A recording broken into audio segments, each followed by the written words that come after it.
Listen, alright, so I got this little manifestation going on, right?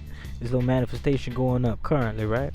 And so I had spoke to spirit, and essentially I was like, alright, before you give me this, okay, I need you to get me right, sir. So I was like, I need you to, look over my portfolio, tell me what I need to learn, what I need to work on in the process of getting this gal, because I ain't nobody trying to get into this and then essentially it be harmful, or I self sabotage. You feel me? So I'm like, teach me the things, spirit. Teach me the things, and essentially we've been going over forgiveness, and I'm not a very forgiving person. Okay, I'm gonna keep it a buck with you. Okay, I'm not a very forgiving person at all. Why am I not forgiving? Because I believe that a lot of people make decisions, especially to hurt people that they love, and actively in the moment, right before doing the thing, they think, oh, well, this is gonna hurt this person that I love, and still decide to do it. So in my head, I'm thinking, well, what makes you think that it is okay to just hurt somebody when you know that you're gonna hurt them? It's okay if you make a mistake, it's an accident, but you fully cognitively knew that you was about to hurt that person and you did. Why would you do that? And usually people do it because they believe that forgiveness is just being given out freely, and forgiveness is loose out here. Like, they could do anything. They could cheat on their wife or a husband, and they just gonna be forgiven. I could go steal you and you steal you, Jesus. I could go steal some money from you or steal this from you, and you just gonna forgive me. I could violate you, and then I'm gonna just say sorry and you gonna forgive me. And why would I do that? Why would I forgive somebody who evidently doesn't care enough about me to be considerate and step outside of what they want to do, or align with not being harmful, or not being a hater? You know what I'm saying? And essentially, Spirit's just been trying to let me know, like, yeah, but forgiving people who you truly care about is important. And I don't know. I'm a Capricorn moon. I feel like if you cross me, nigga, I don't care about you no more. It's just been real hard for me to understand, cause the level you cross me, nigga. No. I wanted to pop in here to bring light to the fact that I haven't seen balanced approaches to forgiveness before. I'd seen people forgive repeat offenders that obviously would violate them again, and the explanation would always be love. It rarely is love, though. Most times, people forgive and allow for others to continue to violate their boundaries because of their fears, whether it's fear of being alone generally or losing that person in particular. It's rooted in fear. My position since observing that was to never be afraid to let someone go, and therefore to also never let someone think they can violate me and still have access to me afterwards, aka have their cake and eat it too. Of course, objective rules outside of the universal laws can leave us unbalanced if they're not rightly understood. The universe is too vast and Earth is too round for linear rules to justly govern our affairs. I don't know. I'm still thinking about it. But the reason why I say this, right, is because he was showing me a vision, right? And so he showed me a vision of me dating a gal and liking her a whole lot, and us being like perfect for each other. We you know what I'm saying? She was my type of gal. You know what I'm saying? We go on trips to places and stay with the locals and have fun with the locals, give back to the locals, and see beautiful sceneries together, have deep conversations. I mean, she was the one, you know what I'm saying? And then one day she came to me.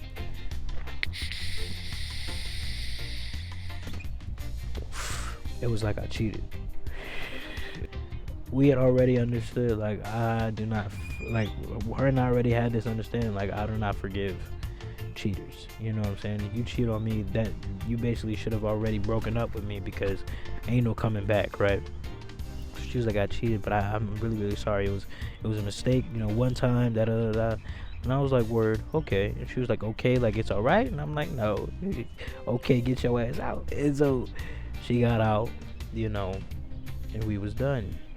And like, her friends was hitting me up like, yo, you really need to forgive her. I'm like, no, please stop calling me. If you call me one more time, It's gonna be big boy problems. I don't want to hear from anybody who knows her.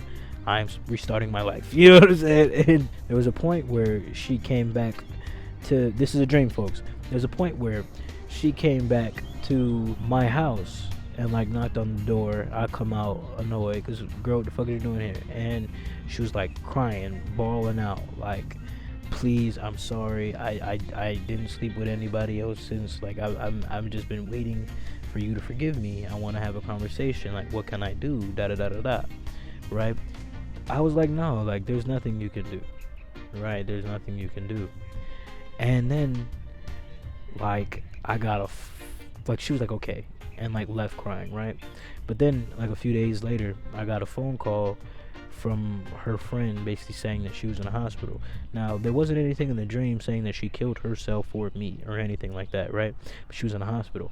So I ran into the hospital. Her father, her mother was there, and her friend was there. And her friend was at the door like, don't come in. And I was like, girl, fuck you. And then moved out the way, right? And I think this gal that I was dating, I don't know if, like, she was my fiance. It seemed pretty serious. Like, she could have been my fiance in the dream. But then her father was just like, I told her to never be with you, da, da, da, and I pushed him out the way. It wasn't like a violent push either. It was kind of like you know how dreams be sometimes. So I just kind of like move, and he slid to the side. And then, like, I just sat there with her, and while she was like on the machines having all these conversations, like, you know what, I'm so sorry. When you wake up, I'm a you know, take you home, da da da da da. Talking to her like, yo, but you know, you did hurt me. Like, my feelings was hurt. You know what I'm saying? But all of that, I forgive you. I swear to God, like, I forgive you. When you wake up, like, you gonna come home with me. You know what I'm saying? And, like, just constantly saying these things, sitting there with, and like in my head, I'm in no way thinking that this is gonna be it.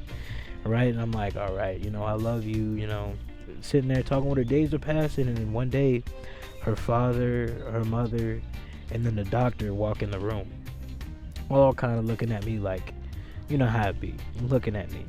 And I'm like, what? And they're like, we're gonna take her off of the, you know, we're gonna take her off of the machines, right?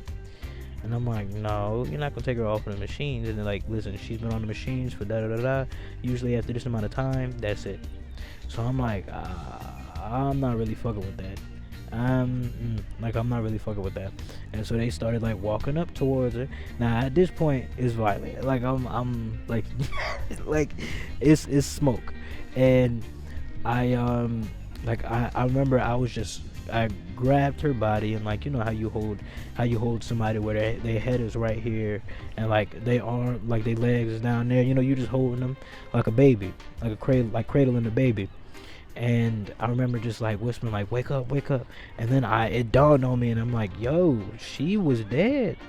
And I had to think to myself, like, because I woke up then, and I'm like, god damn, I guess in a situation like that, I should have forgave her.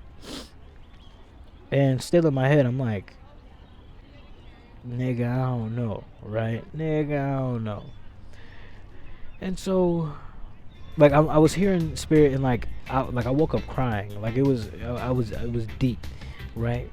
But I was like, all right, spirit, I'm hearing you, and I'm like understanding, like, all right, there are times where it's necessary, it makes sense to forgive, and it's especially like if they really are sorry,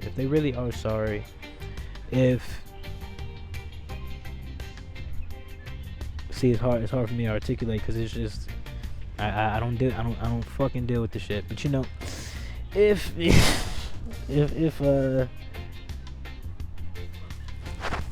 don't know, man. If you really like them, if the chances of them doing it again are low, if you know they not even like that, if you know that they genuinely care about you, and I guess maybe you just have to feel, because there are times where it may feel that way, and then you don't even know they talking down behind your back and yada yada yada. You know, folk be ops. It be like that. But I think there are times where, you know, you should forgive. But I still wasn't really feeling that too much. And so a few days later, I had almost a similar dream. It wasn't the exact same dream at all. It was at the point to where I didn't notice it was the same dream. Like, cause it was just me liking this girl the same way, but the relationship felt more familiar than new. It felt like, this is my gal. We've been together for a while. We are solidified. We're used to each other. But there was a point where she cheated, and then I was like, get the fuck out my face, And then she came back to the house, and it was crying, and I was like, no, I'm not forgiving you. And she was just like, please, and I'm like, no. And then as she turned around, I remembered, and I was like, never mind, I'm so sorry. Please come back. Like, never mind, please. Oh my God. In that moment, like, I just immediately, like, started bawling out with her, like, and she was like, okay.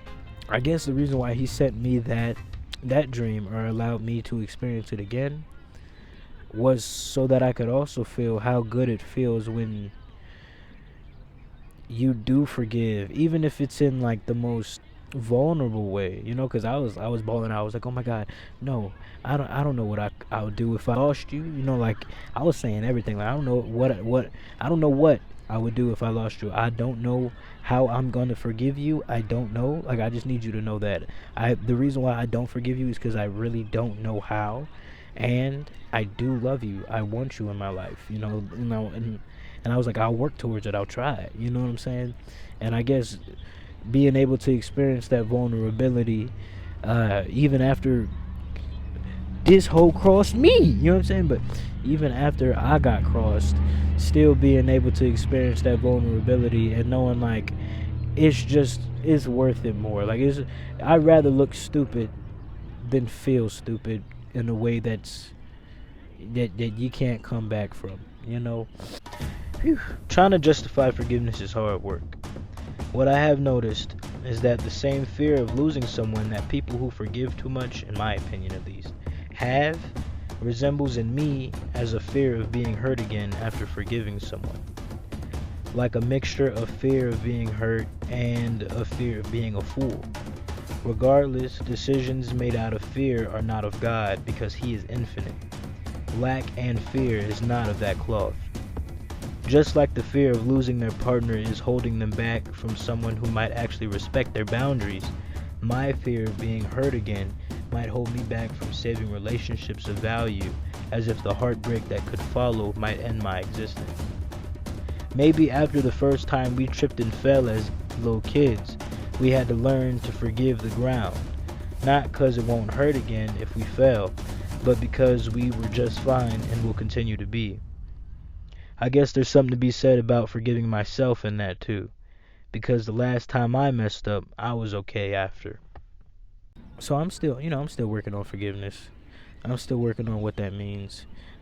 I definitely understand that there are definitely some moments where it's like forgiveness is necessary, but I still do believe that we do give forgiveness too loosely, and we allow people to not be stern on how much they love and appreciate us in their actions.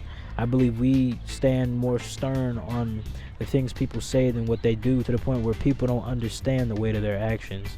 And I'm not in the business of having people in my intimate spaces, right, who don't understand the depth and how necessary it is to be with somebody who is absolutely considerate, because something like infidelity can really rupture the stability of somebody, because romance and relationships are a lot of times, it's a real intimate space. If I'm waking up, for instance, if we're living together and I'm waking up next to you, then that means I'm going to sleep next to you. That means my body is shut off and recharging next to you. Yeah, when you got people in those most sensitive places that aren't considering your feelings enough to have control over their actions, I'm not in the business of that. Now, a lot of folks, they have no problem tolerating that. They have all of their little fake studies of human activity to justify tolerating those actions from others. But for me, I feel like you should be adult enough to understand the contracts you get yourself into when you make agreements with others, and you should be responsible enough to back out of them prior to violating them, and communicating properly. Grown folk shit. And I know internally I don't have any sort of urge to cheat on a significant other, so therefore I don't want to have those types of relationships with people who do, Because I know in my nature, I don't have that. So evidently, I just got to find somebody else who doesn't have that. And that's all right. That's why I'm so stern when it comes to forgiveness. Because there was a point where you thought violation was okay. What does that mean? Especially when they say you got to forgive the people that you love. I don't understand what love is if you got to betray me, you know what I'm saying? Or if love even matters if it isn't what stops you from betraying me. Because I always be talking about this Iceman's inheritance, and he also talks about how a lot of indigenous, languages around the world don't even have really a single word for love. They have other words that really express phenomena that we now consider to be love, but not necessarily having a word for love. And that's why we always be having so many conversations about it. There's always so much to say about what love is, because I think it's a real new umbrella term concept that I think are distortions of other things. I do believe that culturally there isn't anything teaching the people to have a strong sense of character and nothing holding them accountable to remain solid. But it's not about the state of the world at large. I can't define who I'm going to be off of what everyone else chooses to do. Out with reactive maladaptations and in with ignoring anything that doesn't align with the world I'm trying to build. Thanks for watching, folks. Please don't forget to like and subscribe, comment your reflections, and follow me on Instagram and TikTok at bayano.i for more content. One day I'll learn how to properly